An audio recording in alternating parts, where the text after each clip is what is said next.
Welcome, everyone, to this episode of the Build America podcast, the industry podcast that is capturing and sharing the very heartbeat of construction, people, and purposes. And to that end, achieving the best mental health and the least amount of injuries on the job site all boils down to communication. We are here to talk with Monique Lewis. She is a language risk strategist. Welcome, Monique. We're glad you're here. So glad to be here. Thank you for having me. Absolutely. Monique is CEO and founder of Next, N-E-X-T, the number 2, Native, Next to Native, and she is a language risk mitigator serving the construction industry. She has a wealth of experience in that. And Monique, I noticed you're the only bilingual English-Spanish keynote speaker who is currently addressing language safety in the construction space. And again, welcome to Build America. I'm intrigued by that. It's neat that that's exclusive, but we need more of you. I think so too. It's kind of cool being a group of one, but I think that some company would be welcomed. It comes down to, in our construction industry, the main two languages that we have are English and Spanish. I speak both fluently, native level, and it's kind of a surprise because when people meet me, I present as I truly am. I'm a Black woman. But when I start speaking Spanish, they're like, wait a minute, what? So it's something that, it's been help besides being a novelty, it's something that allows me to really tap into what the issues are, boots on the ground. Because when there's a language barrier present, if you have some real concerns and you don't have a grasp on a language outside of your heart language, how do you express yourself? If there's really an issue, you can express it in your heart language. So since I can switch back and forth, I'm able to hear in their own words what their concerns are and what the problems really are. It allows me to speak on both sides, literally, of this language issue. That's so amazing. I did look before our episode today and I thought, I wonder how many job related accidents are attributed to language barriers. OSHA says 25%, and that statistic just kind of hit me on the head because that's such a huge element of risk that construction on the job site and elsewhere is already so hazardous that this was a huge light bulb moment for me. I would love you to begin by talking to that because that's a huge statistic. And I want to be frank here, believe it or not, that number is likely underreported. When you think about a language barrier, there are times when there's things happening that if a person does not have a grasp on the language of the majority, which in this case is English, there's some things that don't get reported at all. Wow. Or even if they're requested to be reported, if they don't have the language to do so, then again, it doesn't get reported at all. So the number that we have in print is actually underreported. And there's a disproportionate number of injuries to this demographic as well. So you're right. It should be a number that alarms us. It should be a number that concerns us. And addressing that, it takes a non-conventional approach. Because the way that our industry looked 50 years ago, it looks so different now. We have, 11% women. That wasn't the case 50 years ago. And this is, again, one of those numbers. But the numbers do not need to tell us what our eyes can see. So as I'm passing work zones, I probably pass 2 or 3 daily. And I'm slowing down off my phone to keep our guys and gals safe. But as I'm paying attention, I'm not seeing 33%, which is what the numbers tell us, of Hispanic faces on construction sites. I'm seeing sometimes 50 or all the way up to 60. So again, these Wow. numbers help to give us a pulse Mhm. so we can get an idea, maybe the tip of the iceberg, if you will. But when we start digging, those numbers are underreported in most cases. Tell me where you're based because I think that would be good to know as you're driving by. Where is Next to Native? Where's the headquarters? Raleigh, North Carolina. Okay, that lends Yeah. to what you're saying too as well and what you're seeing on Yeah. the job site. Unpack that for us a little bit on the job site in terms of the different modes of communication. My mind, for some reason, goes to the old school OSHA safety laminated poster in the job site trailer. Right. But I know that there's so much more live communication and toolbox talks and just, hey, watch out for that near miss and that kind of thing. What are the different modes of communication where we really need help as an industry to make sure we are communicating in everyday language to those who need to hear it? Great question. I think this is where I enjoy educating because it's just something that if we're monolingual, we're just unaware of it. So I thank you so much for asking this question. Several places we can start from the very beginning at onboarding. We talk to a lot of GCs who even their handbook, their application, their orientation process, all of it is in English. The flagger training, English. All of right at the very beginning, there are opportunities to make sure we're starting our men and women non-English speaking workers off on a safe note. So it starts there. That's where the first opportunities exist. Now, when you get to the actual site, when there are, for example, issues with near misses, what's mostly lacking is a two-way communication. You are absolutely correct that many companies have implemented having the OSHA signs. They have them in English and Spanish. They might have different signage on their work site that is in English and Spanish, which is to be commended. The breakdown, though, is when there needs to be an interchange back and forth. So let's say that you have a Hispanic worker that sees a near miss. Maybe they even know what needs to take place to fix it because they have the experience. If they don't have the English to unpack that for you or to give you a qualified suggestion, then that's lost. And eventually that near miss will escalate to an incident. When you have issues with needing PPE, again, you have the back and forth. That is what's missing. We were working with one particular client with their safety crew, and this gentleman had worked with a Spanish-speaking safety crew. I think for by the time he joined our programs, maybe 6 months, somewhere thereabouts. He was only in our program for about 7 weeks, and he said as he was implementing what he was learning, one of the Hispanic workers came up to him in broken English, mind you, because he didn't speak it well. He said his harness was damaged and he had needed one for months. But he didn't have that comfort level. He didn't have what he felt was a command of the English language to say so. It took the safety director that was at our courses to kind of come to the same plane, meaning he wasn't speaking Spanish perfectly. The gentleman wasn't speaking English perfectly, but that puts you on an even playing field. We call that creating the air of try. Everyone's trying, no one's doing it perfectly, but they're trying. Even that kind of culture existing is often lacking. It's more of a splintered crew. We've Sure. had cases where workers have had an injury and had never enacted their insurance because they didn't know that it was available to them. Wow. That's again part of actually going back to the onboarding.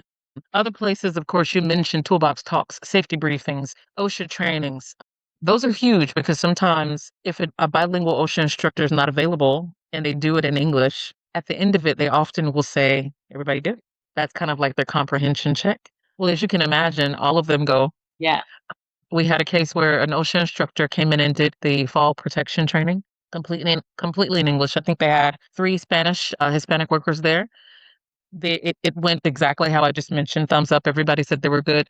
A few moments later, one of the Hispanic workers tied a rope around his waist and climbed a height, which could have killed him. And everyone turned and said, "What is he doing? We just finished the training." But the Yeah. truth is, he didn't capture much of it because it was in English. So at all these intervals from the beginning, all the way down to on the site, all the way down to unpacking a near miss, all of these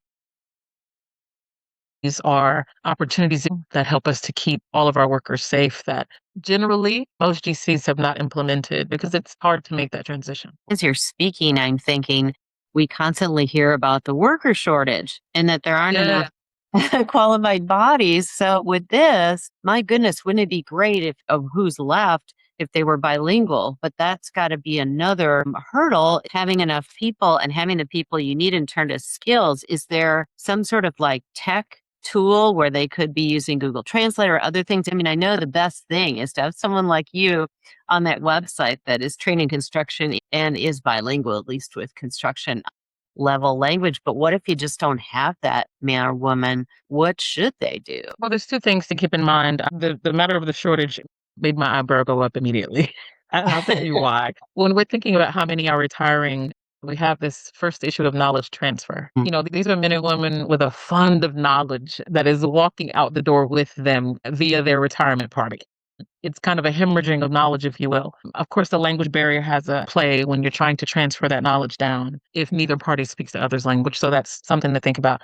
But as far as something that's implementable, if you will, when it comes to this language barrier, as a culture, in the Hispanic culture, oftentimes when one does a job, they will bring their family with them. So if a husband does this job, if he has a son, he often will bring the son in. The son will bring in brothers and cousins and so forth. That's something that's to be looked at culturally because in a lot of American families, you might have one, maybe two, but in their culture, one takes another and brings them in too. So if we can address this language barrier, we're already looking for labor anyway. That could be a way to bring them in safely. You mentioned what should you do? There is nothing wrong with trying to use things like Google Translate and things to talk and figure out how to communicate with one another. A lot of companies, though, will bring in a bilingual foreman, which I think is the first step. There are some pitfalls within that, and I'll explain what that is. Because although it's a great first step, it is really a band aid.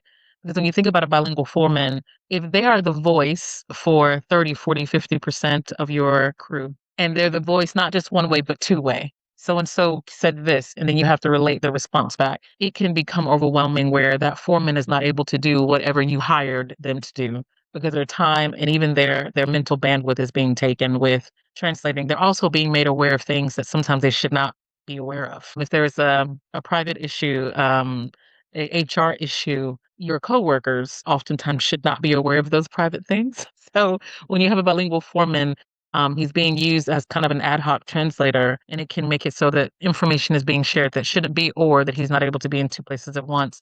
In worst case scenario, if there is a gentleman or a woman on our sites that is injured that does not speak English, that foreman would likely go with them to get them medical care, to be, of course, their voice again, and then your crew is left without a liaison. So if they don't have at least some bilingual crew, that would be the quickest fix or the quickest band-aid, at least to try to address it. The way we address it really, Carrie, is what we call top down and bottom up, because it is not a necessity to become fluent to really lower this risk substantially. I think sometimes we think I have to be able to go to Spain and do all the things, but that's really not necessary. It's to a point where you want to get a functional understanding of the language, certain construction terms, certain construction things that you would say in a safety setting or toolbox talk setting, ways that you can confirm understanding. If those things are learned, even though fluency is not yet achieved, you can lower this risk quite a bit on both sides and not take a long time to do it. Even just investing in that kind of workforce development, language focused, can help to mitigate a lot of this risk so that it lowers quite substantially without having to overhaul the whole thing. That's a really helpful answer. I know a lot of industry folks listening are going to value that as a first step. I'm trying to think if there are other ways to close the communication gaps. Like you said, it's not only the language, it's being in the minority and feeling like I'm the one or two people maybe on a job.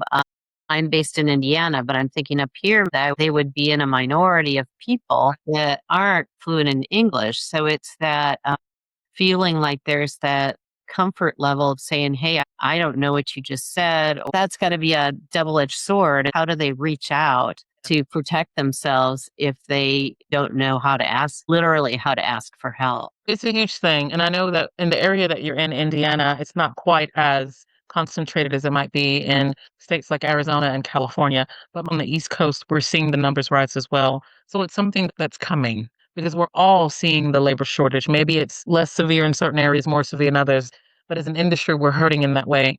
So when it comes to this number growing, this demographic in the construction industry, it's a matter of not if, but when we will see those numbers rise. And when until they do, you're absolutely right. There's this culture of belonging that sometimes is lacking, where you and I, unless you want to surprise me that you speak Japanese, we were to pretend that you and I are in Japan, we're there with our families, we're trying to figure things out. How much stress are we under trying to find a job, get a place to live, get our kids enrolled in school, and all the things that we have to do as adults in Japanese? So once you get a job, the last thing you're going to do is say anything to lose it. So if you don't understand and you don't have the language to say, I didn't get that. And then even if you did, once they explain it back, you're like, I don't know what you said the second go round. It can present a kind of mental stress, mental load that you're carrying all the time. As we know, suicide rates are untenable in our industry across the board. So when we look at this particular demographic, what concerns me is obviously the baseline that we're seeing in suicide, but the added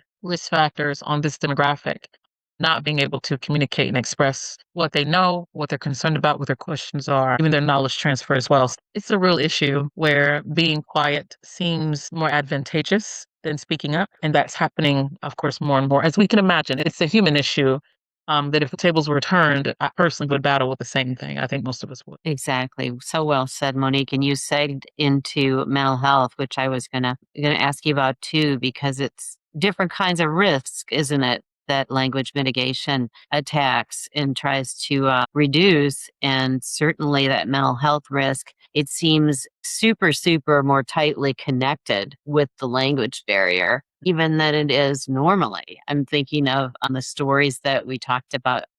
Cal Blyer, our respected colleague has shared and just the mental health tragedies with regard to death by suicide. But this seems like such an isolating thing in and of itself. The language barrier that can't happen, that certainly is a direct correlation, I'm sure, to a lot of those mental health issues that maybe someone would have if they didn't start out not being able to communicate. And in a strange way, it almost reminds me about people as they age and they're losing their hearing, but either they don't know that they need hearing aids, or like my feisty 99-year-old mom, she's not really wanting to learn anything new. So as a result, we'll see her quieter than normal. And I know that's because she's not hearing the conversation. And in a way, that seems like a metaphor for this, a gap that can be so dangerous because it cuts people off from hearing and understanding. I've never thought about it in that correlation, but I do think it's fitting because if you're not able to hear everything, you are guessing. If someone is speaking to you and for whatever reason, you don't want to let on that I didn't catch all of that, you're guessing. So if you take that dynamic, you put it in the setting of high risk industries such that we have in construction, that could be deadly. Either that could cause you to lose a limb, lose a digit. It could cause you to even have a fatality. A fatality on a construction site is actually how my company came into being because as a language specialist, 20 some years ago, I learned Spanish and I knew it would be helpful in different arenas, but it wasn't until I had a conversation I didn't expect to have with Caroline Brigman at the CAGC that I learned that there was a fatality on a construction site in Charlotte, which is about 2 hours from me. And that actually changed the entire structure of my company. That's when I pivoted to construction due to that fatality because I realized language is such an integral part of staying safe. And I don't think even before she shared that story with me that I fully realized it. But this matter of not being able to fully understand what's being shared with you and then entering a high risk environment, that is a recipe for serious consequences. And like you said, sometimes those on the job site that are fluent in English and everyone just left the same toolbox talk or daily orientation, and they see somebody exhibiting a risky behavior and they think, why is he doing that? And that's us having the sensitivity because asking the why, but also plugging into what can we do to intervene, understanding that that's not somebody that wasn't paying attention. It's funny, years ago, this matter of wearing a hard hat was ridiculous, And we're not talking about in the far flung past. This was in the last 50 years. We didn't see it was important to wear a hard hat. Now, if your colleague, partner that you're working with didn't have one on, you would simply say, hey, put on your hard hat. We run by the theme, if you will, that language is PPE. So if there's something that has happened that is not clear, language is something that you use to protect just as you would a hard hat because language truly is PPE. So we are working toward our mission, if you will, is to bring it to that same level in the minds of our industry as a whole so that it is looked at just as necessary and um, baseline as a hard hat.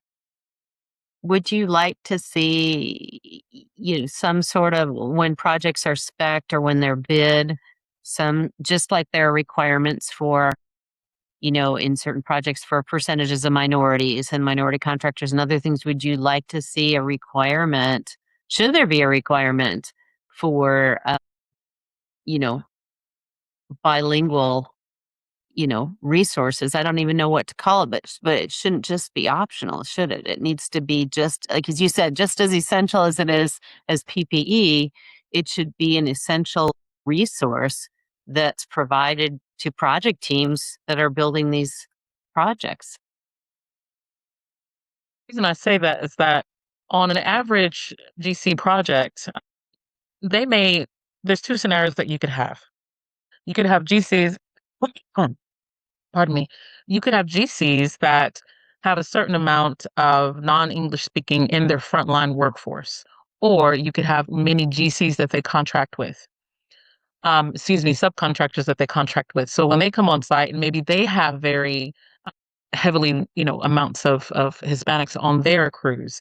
Either way, when they come under that GC's umbrella, they're their responsibility. When we start these projects, I would like to see some type of maybe even training at the beginning to make sure that everything that needs to be shared as regards safety is not only shared in Spanish, but there might even be that for one company, we're working on something right now where we have this process where those Spanish speaking workers go through a brief training where they're taught some of those basic safety words, things to look out for, even slang that's said on a construction site that's maybe not said in general social language, very construction specific. I'm thinking in Spanish, advertencias o como things that express warning Yes. so that they can be made aware of those things. So it's not a very long course, but maybe a process that they go through so they can feel more comfortable understanding what's being said around them, especially as regards safety before they enter a work site. Because we look at all of the connectors, if you will, regardless of whether they're subs or they're specifically on your payroll, for these GCs, they're trying to protect their name, they're trying to protect their EMR. If they don't do that, it can affect their bidding in the future. So they don't want to have a fatality on their watch, on their name. They don't want to have even an injury on their name because that can affect their EMR. So we try to help them to see the connections there, that preventing is much better than finding a company like mine after an injury. That's not, of course we would help them, but that's not the best time to reach out to a company like mine. The cost on the back end, and not just the cost on paper, the cost to a life, the cost Mhm. to if someone loses a digit, that can affect their ability to provide for the family. Like we're looking at this Right. as a whole, total worker health, if you will. That's not my coined term, but the concept of total worker health, it's something that we should be looking at as a whole and how it affects not just the bottom line, but how it affects the culture and everything in between. But it's all connected. That is so, so true. Our time went so fast. This has been a great visit. We have been talking today with Monique Lewis, who is CEO and founder of her company Next, Next, the number two, native, next to native. And we've been talking about language risk mitigation. And certainly Monique is doing her part to teach that and to serve the construction industry. Monique, we're so glad that you were here today on Build America. And I think I forgot to say who I was at the beginning. I'm Carrie Smith Buck, and I'm the host of Build America, the podcast, but also the owner of Construction News and Review magazine. And Monique, I really, really hope you'll come back and join us another time. This has been valuable information. Thank you so much. Anytime you have me again, I will be here. Thank you for the time. You got it.